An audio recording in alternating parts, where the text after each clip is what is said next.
வணக்கம். தமிழ் திரைப்பட உலகம் எடுத்துட்டிங்கன்னா எல்லா நடிகர்களுமே மறக்க முடியாத நடிகர்கள் தாங்க.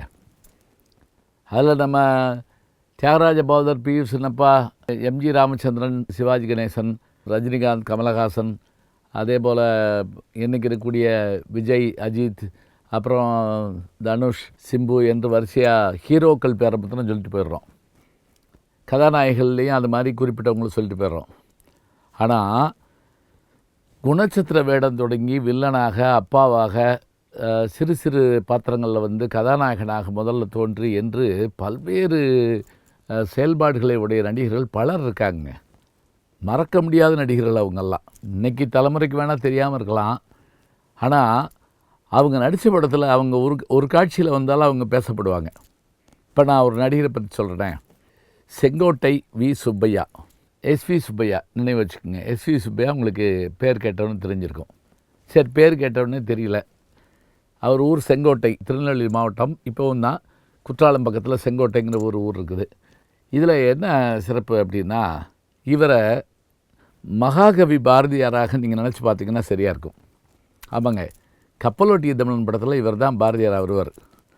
அந்த அந்நிய துணி பகிஷ்கரிப்புன்னு சொல்லி முடித்த உடனே அதில் அப்படி தீ வைப்பாங்கள்ல, அந்த நெருப்பு எரிஞ்சு அப்படி மறையும். அதுக்குள்ளேருந்து அவர் அப்படி எழுந்திரிப்பார். அப்படியே என்று தனியும் எங்கள் சுதந்திர தாகம், என்று மறையும் எங்கள் அடிமையின் மோகம் என்ற அந்த பாட்டு பாடிக்கிட்டு அவர் வர்றபோது அந்த உருண்ட விழிகளும் கோபம் கொண்ட முகமும் உணர்ச்சி வயப்பட்ட நடிகர் எஸ்வி சுப்பையா அவர்கள்.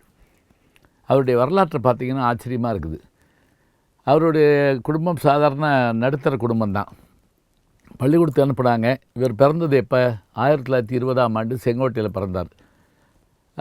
பள்ளிக்கூடத்துக்கு அனுப்புனாங்க. போல் ஒரு 11 வயசாச்சு.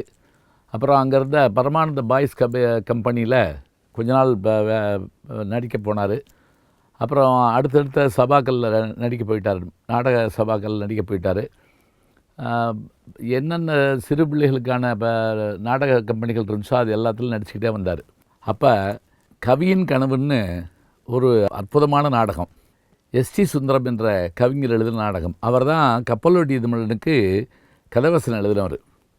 அவர் எழுதின அந்த கவியின் கனவு நாடகத்தில் இவர் ஒரு கவி யோகியாக நடித்தார்.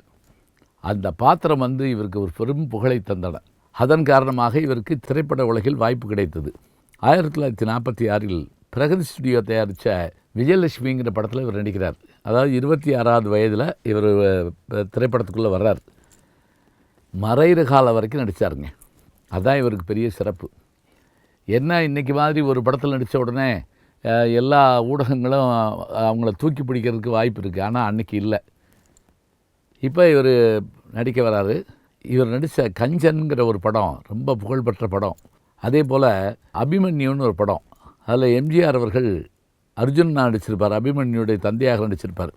இவர் அதில் சகுனியாக நடித்து ஜெயிச்சிருப்பார். அப்படியே அதே போல் தொடர்ந்து இவர் படங்கள் நடிக்க ஆரம்பித்தார். இவரை இன்னும் உங்களுக்கு நினைவு கொள்ளணும்னா திகம்பர சாமியார்னு ஒரு படம் வந்தது. அதில் ஊசி பட்டாசே வேடிக்கையாக பற்ற வச்சாலே பட்டார் பட்டார் அப்படின்னு ஒரு பாட்டு வரும். ஒரு சின்ன குழந்தை பாடுறப்போ ஒரு கூட ஒருத்தர் பாடி ஆடுவார். அவர் யாருன்னு பார்த்தீங்கன்னா அவர் தான் நம்முடைய எஸ்வி சுப்பையா. ரொம்ப உற்று நோக்கினா தான் சில சமயத்தில் அவங்க என்ன கேரக்டர்னு நமக்கு தெரியும். அப்புறம் அடுத்தடுத்த படங்களில் இவருடைய வேடிக்கையான பேச்சு அதுக்கேற்றபடியாக சிறப்பாக நடிக்க ஆரம்பித்தார். சரோஜா தேவி, பத்மினி போன்ற பெரிய பெரிய நடிகைகள் அந்த காலத்தில் இவங்களோடெல்லாம் இவர் ஜோடியாகவும் நடிச்சிருக்கிறார். அதுதான் பெரிய சிறப்பு. இவரோடு நடிக்கிற போது பிழை இல்லாமல் வசனம் பேசணுமா, இல்லாட்டி கோவம் இப்போ கடுமையாக சத்தம் போட்டுருவாராம். அப்படிப்பட்ட ஒரு குணம் உள்ளவராம். அதோடு இவருடைய சிறப்பு என்ன அப்படின்னு பார்த்திங்கன்னா, நல்ல நகைச்சுவையாளராகவும் இருப்பார். இப்போ உதாரணமாக மணாளனே மங்கையன் பாக்கியம்ங்கிற படத்தில் பார்த்திங்கன்னா ஒரு அரசன் வேடத்தில் வருவார். அப்போ அவருடைய அந்த உடல் மொழியே ரொம்ப அருமையாக இருக்கும். பாடி லாங்குவேஜ்னு சொல்கிறோம்ல, அது மாதிரி. அதே போல் சோக பாத்திரங்கள்லேயும் வித்தியாசமாக இவர் நடிச்சிருப்பார். வஞ்சிக்கோட்டை வாலிபன் படத்தில் இவருடைய கேரக்டர் ரொம்ப பிரமாதமாக போற்றி பேசப்படும். அதே போல் கல்கி அவர்களுடைய பார்த்திபன் கனவு படத்துலையும் இவர் சிறப்பாக நடிச்சிருப்பார். எவ்வளவு படங்கள் இவர் நடிச்சிருந்தாலும் கேஎஸ் கோபாலகிருஷ்ணனுடைய கண்கண்ட தீபம் படத்தில் இவர் நடித்த அந்த தம்பி பாத்திரத்துக்கு ஈடாக ஒன்று சொல்ல முடியாதுங்க. ஆனாலும் அதுக்கு மேலேயும் சொல்லணும்னா அது கப்பலோட்டி தமிழன் தான். கப்பலோட்டி தமிழில் இவர் பாரதியாரை வந்து அவர் பேசுகிற பேச்சிருக்கே அடையாப்பா. ஒரு காட்சியில் நீதிமன்ற காட்சி, சுப்பிரமணிய பாரதி சுப்பிரமணிய பாரதி அப்படின்னு கூப்பிடுவாங்க. உடனே அவர் வேகமாக ஓடி வந்து அப்படி ஜம்ப் பண்ணி நிற்கிற மாதிரி நிற்பார். உம்மீது தேச விரோத குற்றம் சாட்டுகிறோம் வக்கீல் சொல்லுவார். உடனே அவர் சாற்றிக்கொள்ளும், உமக்கு வஉசியும் சுப்பிரமணிய சிவாவும் தெரியுமா என்று அந்த வக்கீல் கேட்பார். சூரியனையும் சந்திரனையும் தெரியாத மூடன் இந்த உலகத்தில் இருப்பானா? நன்றாக தெரியும். அப்படி என்றால் உம்மை குற்றவாளி என்று நாங்கள் தீர்மானித்துக் கொள்ளும், நீர் போகலாம், வருகிறோம் அப்படின்னு போவார். அவ்வளோ அருமையாக இருக்கும். அந்த தேட்டரில் பார்த்திங்கன்னா சண்டை காட்சி கூட அப்படி கைதட்டிருக்காது, அவ்வளோலாம் இருக்கும். அதே மாதிரி அவர் வஉசி மரணம் அடைகிறப்ப இவருடைய பாரதியருடைய பாடலை பாட சொல்கிறப்ப திருச்சி லோகநாதனுடைய குரலில் இவர் பாடுறதும் அதே மாதிரி அவங்க துணைவியார் பாடுறதும் அவ்வளோ அருமையாக இருக்கும். KS கோபாலகிருஷ்ணனுடைய படங்களில் இவருக்கு தனி இது உண்டு. அதே போல் தொடர்ந்து நடிச்சுக்கிட்டே இருந்தார். பல்வேறு படங்கள் நடித்தார்.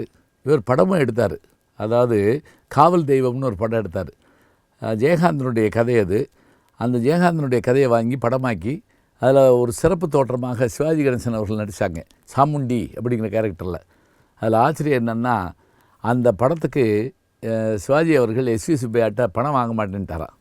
இவர் சொன்னாராம், அடுத்த ஒரு பிறவி இருந்தால் அவங்க வீட்டில் வந்து நான் வேலைக்காரனாக பிறக்கணும் அப்படிங்கிற அளவுக்கு சொன்னாராம். அப்படியான ஒரு நன்றி உணர்வு மிக்கவர் இவர் எஸ்வி சுப்பையா அவர்கள். அதே போல் அவர் வந்து சமூக படங்களில் நடிச்சிருக்கிறார். இரும்பு திரைப்படம் நீங்கள் பார்த்தீங்கன்னா அதில் முதல்ல சாதாரண ஒன்றும் தெரியாத ஆளாக இருந்துட்டு பிறகு வீரம் மிகுந்த ஆளாக மாறி எளிய மக்கள் தலையில் காசு ஏறி மிதிக்குது, அதை எண்ணி எண்ணி தொழிலாளர் நெஞ்சு கொதிக்குதுன்னு பாடிட்டு வர்றப்ப இவருடைய வீரம் நம்மளை அப்படியே மெய்சில் இருக்க வைக்கும். அதே போல் பாக பிரிவினை படத்தில் பாலையா அண்ணனா ஒரு தம்பியாக வருவார் பாருங்க, அடையப்பா. ராமன் லட்சுமணன் மாதிரி சகோதர பாசத்தை காட்டுவார். பிற்காலத்தில் புதிய அலை படங்கள்லேயே நடிக்க தொடங்கினார். உதாரணமாக கே பாலச்சந்தர் அவர்களுடைய சொல்லத்தான் நினைக்கிறேன் படத்தில் 3 பிள்ளைகளை பற்றி அப்பாவை நடிச்சிருப்பார். ஏன் ரொம்ப விமர்சிக்கப்பட்ட படமாக இருந்த அரங்கேற்றம்ங்கிற படம், அதில் எம்என் ராஜத்துக்கு வீட்டுக்காரராக வந்து அப்படி ஒரு ஆச்சரியமான விஷயத்தை சொல்லி காட்டுவார். இப்படி அவரை பற்றி சொல்லிக்கிட்டே போகலாம். இவர் குடும்பம் வேளாண்மைக்கு இதை சேர்ந்ததுனால சென்னையில் செங்குன்றம் பகுதியில் பெரிய பண்ணை வீடு அமைச்சு ஓய்வு நேரங்களில் அங்கே உழுகிறதுக்கு போயிடுவாராம். என் நண்பர் இன்னொரு நண்பர் பத்மஸ்ரீ கமலஹாசன் அவர்கள் சொல்கிறப்ப சொல்லுவார், பல நேரங்களில் அவர் நான் வந்து அங்கே போய் பார்த்துருக்கேன். பாதகாணிக்கை படத்துலேயும் அதே போல் அடுத்து வந்த பல படங்கள்லேயும் நான் அவரோடு நடிச்சிருக்கேன். ராமு படத்தில் அவர் வந்து அந்த ஊமை பையனோட அவர் வர்ற போது பார்த்த உடனே தேட்டரே பயப்படும், அப்படியான ஒரு காட்சியெல்லாம் நடிச்சிருப்பார். எல்லா வகையான பாத்திரமும் ஏற்றிருப்பார். பணத்தோட்டம்ங்கிற படத்தில் எம்ஜிஆர் அவர்களுக்கு வில்லனாகவே நடிச்சிருப்பார். இப்படியான தன்மை எல்லாமே எஸ்வி சுப்பையா அவர்கள்ட்ட உண்டுன்னு சொன்னால், சாதாரண படிப்பில்லாத ஏழை குடும்பத்திலிருந்து வந்து தனக்கென ஒரு தனி இடத்தை தக்க வைத்து கொண்ட குணச்சித்திர நடிகர், ஆவேச நடிகர் எஸ்வி சுப்பையாவை தமிழ் திரையுலகம் என்றைக்கும் மறக்காது. நல்ல செய்திகளை நாளும் சிந்திப்போம், நாளை சந்திப்போம். வணக்கம். அன்புக்குரிய யூடியூப் நேயர்களே, நீங்கள் இன்னும் என்னை நெருக்கமாக பின்தொடர வேண்டும் என்று சொன்னால் ட்விட்டர், இன்ஸ்டாகிராம், ஃபேஸ்புக் போன்ற சமூக வலைதளங்களில் பின்தொடர்ந்து வாருங்கள். நாம் முன்தொடர்ந்து செல்வோம்.